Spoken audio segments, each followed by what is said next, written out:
Hello friends, स्वागत है आप सभी का बायो वर्ल्ड में। फ्रेंड्स, आज के क्लास में जो है ये चैप्टर देख के घबराइए मत। इनका जो है थ्योरी क्लास हम करवा चुके हैं।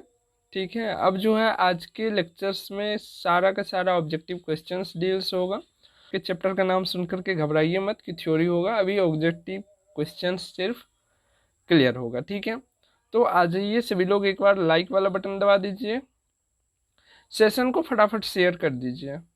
चलिए, आज बहुत ही बेहतरीन 50 क्वेश्चन, कम से कम 50 क्वेश्चन का टारगेट लेके चला हूँ। पहला क्वेश्चन है, निम्नलिखित में से कौन परजीवी है? दोस्तों, जब आप परपोषण के टाइप्स में जाइएगा तो 3 टाइप्स का आपको परपोषण यानी कि हेटेरोट्रोपिक न्यूट्रिशन देखने को मिलेगा। पहला है सेप्रोपैथिक न्यूट्रिशन, दूसरा है पैरासाइटिक न्यूट्रिशन और तीसरा है होलोजोइक न्यूट्रिशन। ठीक है, होलोजोइक न्यूट्रिशन को हिंदी में बोलते हैं प्राणी संपोषण, जिनके ये तीनों टाइप्स हैं, अमीबा, मधुमक्खी और मनुष्य। ये तीनों की तीनों प्राणी संपोषण के एग्जाम्पल बोलिए ये करते हैं। ठीक है, अब बचता है ये चौथा जोंक जो है आपका, सॉरी बी नंबर में जोंक जो है, ये आपका पैरासाइटिक न्यूट्रिशन, जिसको हिंदी में परजीवी पोषण बोलते हैं। इस प्रकार के पोषण करते हैं, तो आपका राइट आंसर क्या हो जाएगा? बी नंबर हो जाएगा। अगला क्वेश्चन देखिए, अगला क्वेश्चन है, आमाशय खुलता है यानी कि एस्टोमेक। ठीक है, एस्टोमेक आगे कहाँ पर खुलता है? जब आप जो है आहार नाल यानी कि एलिमेंट्री कैनाल के फिगर को यानी कि डायग्राम को अच्छे से देखिएगा तो आपको पता चलेगा कि स्मॉल इंटेस्टाइन शुरू होने से पहले और स्टोमेक के लास्ट होने से बाद, ठीक है, लास्ट होने के बाद थोड़ी सी जो गैप बचती है उसको बोल देते हैं हम लोग ग्रहण। ठीक है, तो राइट आंसर क्या हो जाएगा आपका? सी हो जाएगा। चलिए अगला क्वेश्चन देखिए, अगला क्वेश्चन, मनुष्य में मुख गुहा के बाद होती है, मनुष्य में जो है मुख गुहा यानी कि बक्कल कैविटी के बाद क्या होती है? ग्रसनी होती है, ग्रासनली होती है? जल्दी से बता दीजिएगा। लेट मत लगाइए क्वेश्चन सॉल्व करने, क्योंकि थ्योरी कंप्लीट है, लेट नहीं लगना चाहिए, लेट नहीं लगनी चाहिए। क्या हो जाएगा आंसर? जल्दी से बता दीजिए। ग्रासनली नहीं होगा, ग्रासनली हो गया लंबा वाला। ठीक है, ग्रासनली के ऊपर जो होते हैं थोड़ी से, उसको ग्रसनी बोलते हैं, फायरेंक्स बोलते हैं। ठीक है, तो राइट आंसर हो जाएगा आपका डी हो जाएगा। अगला क्वेश्चन है, जेजुनम किसका अंग है? जेजुनम किसका अंग है दोस्तों? आप लोगों को बताया हुआ है, स्मॉल इंटेस्टाइन का 3 पार्ट है, ड्यूडेनम, जेजुनम और इलियम। ठीक है, तो किसका हो जाएगा? छोटी आंत की। अगला क्वेश्चन देखिए, अगला क्वेश्चन है, कार्बोहाइड्रेट पाचक एंजाइम है, कार्बोहाइड्रेट पाचक एंजाइम का क्या नाम है? एमाइलेज। ठीक है, चलिए अगला क्वेश्चन देखिए, अगला क्वेश्चन है, टाइलिन एंजाइम मौजूद है, टाइलिन एंजाइम कहाँ मौजूद होती है? बताइए, जल्दी से बता दीजिए, टाइलिन कहाँ मौजूद होती है? लार में मौजूद होती है, बिल्कुल सही हो जाएगा। क्या नंबर सही हो जाएगा? जल्दी से बता दीजिए। चलिए, टाइलिन एंजाइम का काम क्या होता है बता सकते हैं? टाइलिन एंजाइम क्या करते हैं? स्टार्च या ग्लूकोजेन को क्या करते हैं? माल्टोज में बदल देते हैं। ठीक है, याद रखिएगा, स्टार्च या ग्लाइकोजेन को माल्टोज में बदल देते हैं। अगला क्वेश्चन देखिए, लार, लार क्या है?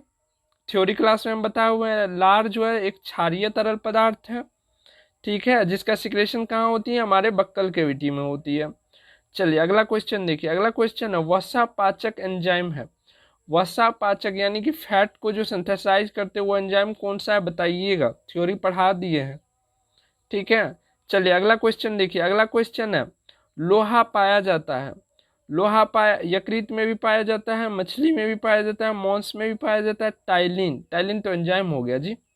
यहाँ पर डी दे करके ऑल बना दीजिए इस ऑप्शन को। ठीक है, ऑल बना दीजिए और डी नंबर में टिक मार दीजिए। चलिए अगला क्वेश्चन देखिए, अगला क्वेश्चन है, प्रकाश संश्लेषण में किन पदार्थों की उत्पत्ति होती है? प्रकाश संश्लेषण में जो है ग्लूकोज की उत्पत्ति होती है, ऑक्सीजन की उत्पत्ति होती है, ऐसा वाला ऑप्शन है क्या? जल जो है वो जल वाष्प के रूप में बाहर निकल जाती है, तो उसको हम कंसीडर नहीं करते, वैसे ऑप्शन में होगा तो देख लेंगे। ठीक है, पहला ऑप्शन है प्रकाश, इसकी उत्पत्ति नहीं होती है। ग्लूकोज होती है, ऑक्सीजन होती है, डी नंबर है ग्लूकोज ऑक्सीजन दोनों, तो बेस्ट ऑप्शन आपका ये हो जाएगा। राइट आंसर क्या हो जाएगा दोस्तों? डी हो जाएगा, बिल्कुल इसी तरह से टिक मारते चलिए। अगला क्वेश्चन है, इनमें कौन सा पौधा कीटभक्षी है? कीटभक्षी वैसे पौधे होते हैं, उनके पत्तों की जो है कुछ संरचना अलग प्रकार की होती है, जो कि मग के आकार का होता है। उसमें जैसे ही कोई कीट या पतंग जाते हैं तो ऊपर वाला ढक्कन अपने आप लग जाती है। ठीक है, ऐसे पौधे को बोलते हैं कीटभक्षी पौधे, जिसके बेस्ट एग्जाम्पल है आपके निपेंथिस, यूट्रिकुलेरिया और डिविडिसडिया। ठीक है, तो इसमें से कौन सा ऑप्शन हो जाएगा आपका? ऑल हो जाएगा। ठीक है, चलिए अगला क्वेश्चन देखिए। अगला क्वेश्चन है, शिशुओं में दूध के प्रोटीन को पक्का बनाने के लिए यानी कि पचाने के लिए, ठीक है, कौन सा विशेष एंजाइम पाया जाता है? कौन सा विशेष एंजाइम पाया जाता है, बता सकते हैं? बिल्कुल सही, ए नंबर हो जाएगा, रेनिन। ठीक है, चलिए अगला क्वेश्चन देखिए और टिक मारिए फटाफट, देर नहीं करना है, बिल्कुल ऐसे उड़ा देना हवा में सारे क्वेश्चन को। कवकों में किस प्रकार का पोषण पाया जाता है? आप लोगों को पता है कि कवक जितने भी होते हैं लगभग 99% कवक जो है सेप्रोफाइटिक न्यूट्रिशन करते हैं यानी कि मृतजीवी पोषण करते हैं, लेकिन कुछ जीव मतलब कवक जो होते हैं वो परजीवी पोषण करते हैं। तो देखिए आपके ऑप्शन है मृतजीवी पोषण या परजीवी पोषण। स्वपोषण तो करते ही नहीं है, आवश्यक शोषण इनमें से कोई नहीं हो जाएगा। ठीक है, डी नंबर ऑप्शन हो जाएगा। चलिए अगला क्वेश्चन देखिए। अगला क्वेश्चन है, प्रकृति में ऑक्सीजन का संतुलन कैसे बना रहता है? संयोजन क्रिया द्वारा, प्रकाश संश्लेषण द्वारा, अपघटन द्वारा, इनमें से कोई नहीं। क्या हो जाएगा? बी नंबर बिल्कुल राइट हो जाएगा। अगला क्वेश्चन है, प्रोटीन को अंततः एमिनो अम्ल में रूपांतरण कौन करता है? ये क्वेश्चन बताने लायक है। ठीक है, आप लोग बताइएगा, इसका आंसर मैं बता दूंगा। अच्छा हाँ, केमिस्ट्री वाले आप बोल रहे हैं, केमिस्ट्री वाले का सर आंसर बता दीजिए। आंसर इसीलिए चेक नहीं हुई क्योंकि बहुत सारे स्टूडेंट अभी तक आंसर कर ही रहे हैं। ठीक है, तो आज नाइट 12 बजे तक सभी का आंसर जो है लाइक हो जाएगा, जिनका भी सही आंसर होगा आपका लाइक हो जाएगा। ठीक है, चलिए अगला क्वेश्चन है, मनुष्य के कितने जोड़ी लार ग्रंथियां पाई जाती है? सभी लोग बता सकते हैं, जितने भी थ्योरी किए हुए हैं स्टूडेंट हैं। 3 जोड़ी लार ग्रंथि पाई जाती है और तीनों लार ग्रंथि का नाम आपको पता है? तीनों लार ग्रंथि का नाम आपको पता है? बता सकते हैं? बिल्कुल बता सकते हैं। पैरोटिड ग्लैंड, सबमैंडिबुलर ग्लैंड और सबलिंगुअल ग्लैंड, बिल्कुल तीनों ग्लैंड, और तीनों जो होते हैं जोड़ी में होते हैं, अर्थात टोटल 6 ग्लैंड हो जाएंगे। ठीक है, चलिए अगला क्वेश्चन देखिए। प्रकाश संश्लेषण में O2 की उत्पत्ति किससे होती है? प्रकाश संश्लेषण में O2 यानी कि ऑक्सीजन की उत्पत्ति किससे होती है? जल से होती है दोस्तों। बराबर आप लोगों से टेस्ट में भी ये क्वेश्चन पूछा गया था। ठीक है, और ये क्वेश्चन जो है हम थ्योरी क्लास में करवा चुके हैं, तो इसीलिए यहाँ पर पूछा जा रहा है सभी स्टूडेंट्स से। तो जो लोग थ्योरी क्लास नहीं किए हुए तो बाबू आप लोग आंसर लगाइए आप अपने अनुभव के अनुसार। फिर आप इस क्वेश्चंस को जो है बिहार पैरामेडिकल करके सर्च कीजिएगा टेलीग्राम पे, तो भी हमारा बायोवर्ल्ड का आ जाएगा चैनल आपको, या नहीं तो बायोवर्ल्ड चैनल सर्च कीजिएगा तो भी हमारा आ जाएगा। लोगो देख लीजिएगा, लोगो बायोवर्ल्ड वाला होना चाहिए, उसमें चले जाइएगा, आपको पीडीएफ मिल जाएगी। केमिस्ट्री की भी पीडीएफ हमने दे दिया हो, और केमिस्ट्री का जो लेक्चर्स हुआ है यानी कि क्वेश्चंस जो करवाए हैं केमिस्ट्री में ऑब्जेक्टिव, उनके वीडियो के डिस्क्रिप्शन बॉक्स में जाइएगा तो वहाँ पर आपको पीडीएफ का लिंक मिलेगा। इस पीडीएफ का भी लिंक इसी वीडियो के डिस्क्रिप्शन में आपको मिल जाएगी। ठीक है, तो टेंशन लेने की बात नहीं है, सभी लोग सॉल्व कीजिए। आपको जो है 1-2 घंटा बाद, क्लास एंड होने के 1-2 घंटा बाद जो है आपको पीडीएफ लिंक ऐड कर दिया जाएगा। ठीक है, चलिए अगला क्वेश्चन देखिए। अगला, प्रकाश संश्लेषण की अंध प्रतिक्रिया जिसको इंग्लिश में बोलते हैं डार्क रिएक्शन कब होती है? डार्क रिएक्शन और लाइट रिएक्शन के बारे में अच्छे से आप लोगों को बता दिए। डार्क रिएक्शन होने के लिए प्रकाश की उपस्थिति होना अनिवार्य नहीं है। ठीक है, तो चलिए इसका आंसर आप लोग बता दीजिएगा। 3 होमवर्क मिल चुका है, होमवर्क का फुलझड़िया लगने वाला है क्योंकि थ्योरी कंप्लीट हो चुका है, तो अब कोई मर्जी नहीं, अब आप लोगों को सिर्फ आंसर करना ही करना होगा। ठीक है, अगला क्वेश्चन देखिए। अगला क्वेश्चन है, प्रकाश संश्लेषण की अप्रकाशीय प्रतिक्रिया, अप्रकाशीय प्रतिक्रिया हरित लवक के किस हिस्से में? अप्रकाशीय प्रतिक्रिया मतलब समझ गए, डार्क रिएक्शन। ठीक है, ओ मतलब नहीं होता है, ओ मतलब नहीं, प्रकाशीय नहीं मतलब डार्क रिएक्शन। डार्क रिएक्शन जो है क्लोरोप्लास्ट के किस हिस्से में होता है? हम बता चुके हैं, क्लोरोप्लास्ट के स्ट्रोमा में संपन्न होती है डार्क रिएक्शन। तो क्या हो जाएगा? ए नंबर हो जाएगा। चलिए अगला क्वेश्चन लीजिए। अगला क्वेश्चन है, प्रकाश संश्लेषण की प्रकाशीय प्रतिक्रिया यानी कि लाइट रिएक्शन हरित लवक के किस हिस्से में होती है? लाइट रिएक्शन हरित लवक के किस हिस्से में होती है? बताए हुए हैं, जल्दी से आंसर लगाइए, जल्दी से आंसर लगा दीजिए इसका, बिल्कुल ग्राना हो जाएगा। ठीक है ना, चलिए अगला क्वेश्चन देखिए। अगला क्वेश्चन है, हरित लवक के अंदर झिल्लियों से बनी नलियों को क्या कहा जाता है? झिल्लियों से बनी थैलाकोइड्स की जो संरचना होती है यानी कि बंडल जो होती है, उसमें बताए थे ना कि झिल्लियां होती है, जो नली नुमा आकार के होते हैं, जो दो थैलाक्वाइड्स यानी कि ग्रेनम के बंडल को जोड़े रहती है, उसको क्या बोलते हैं? लेमेला बोलते हैं। ठीक है, चलिए अगला क्वेश्चन लगाइए। अमाशय में कौन सा एंजाइम पाया जाता है? अमाशय में कौन सा एंजाइम पाया जाता है? सबको पता है, सबको पता है कौन सा एंजाइम पाया जाता है। आप लोगों को याद रखना है, जब बता रही थी थ्योरी में तो आप लोगों से बताए थे गॉल ब्लाडर से भी कुछ एंजाइम्स का सिक्रेशन होता है, कुछ एंजाइम्स जो है आपके पेनक्रियाज से भी सिक्रेट होते हैं। तो बताइए अमाशय यानी कि स्टोमेक में कौन सा एंजाइम होता है? ठीक है, जल्दी से बता दीजिए। Amylase, lipase, trypsin, pepsin. जो प्रोटीन पे वर्क करता है जो एंजाइम, वही एंजाइम होगा, क्योंकि प्रोटीन का पाचन कहाँ पर होता है? स्टोमेक में होता है। तो ध्यान रखना है। ठीक है, जल्दी से इसका आंसर बता दीजिएगा। हिंट बहुत हद तक दे दिए हैं। अगला क्वेश्चन है, प्रकाश संश्लेषण द्वारा किसकी उत्पत्ति होती है? प्रकाश संश्लेषण के द्वारा किसकी उत्पत्ति होती है? प्रोटीन की होती है, ग्लूकोज की होती है, वसा की होती है, बिल्कुल ग्लूकोज की होती है। सभी का आंसर सही है, सी नंबर सभी का सही है। मनुष्य में कितने प्रकार के दांत पाए जाते हैं? मनुष्य में कितने प्रकार के दांत पाए जाते हैं? सभी को पता है, 4 प्रकार के। कौन कौन से दांत पाए जाते हैं बताइए जल्दी से। इस सब क्वेश्चन में लेट मत कीजिए, चारों का नाम लिखिए कमेंट में, कमेंट में। Incisor, canine, premolar, molar. ठीक है, तो 4 प्रकार के। कहाँ गया आपका ऑप्शन डी नंबर?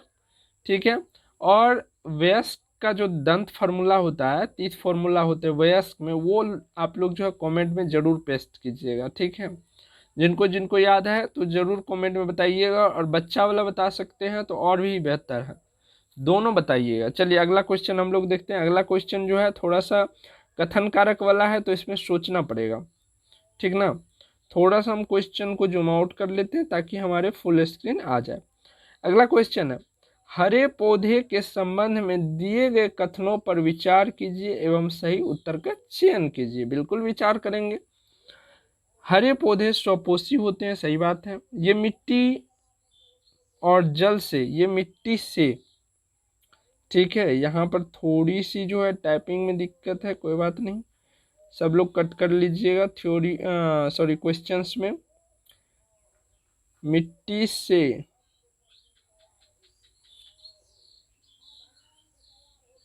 मिट्टी से जल तथा लवण, ठीक है, मिट्टी से जल तथा लवण तथा हवा से CO2 प्राप्त करते हैं, सही बात है।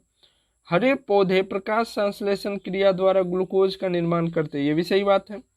प्रकाश संश्लेषण क्रिया में O2 की भी प्राप्ति होती है, ये भी सही बात है। और किस विधि द्वारा? जो जल के विच्छेदन यानी कि जल के जो कंपाउंड होते हैं उनके टूटने से। तो आप देख रहे हैं कि तीनों के तीनों सही है। ठीक है, तो आपका कौन सा ऑप्शन हो जाएगा? देखिए ए नंबर में ए तथा एक तथा दो दोनों सही है, बी नंबर में 1 तथा 3 ही सही है, और सी नंबर में 1 2 3 तीनों सही है। तो हमारा तीनों ऑप्शन सही है, तो क्या हो जाएगा आंसर हमारा? अगला क्वेश्चन देखिए, अगला क्वेश्चन है, निम्न पर विचार कीजिए। ठीक है, विचार करेंगे। यह मानव शरीर का दूसरा सबसे बड़ा ग्रंथि है। कौन सा बड़ा ग्रंथि है भाई? दूसरा है। इसका रस एक विशेष प्रकार के कोशिकाओं से स्रावित होती है तथा क्षारीय होती है। क्षारीय वाला कौन था जी?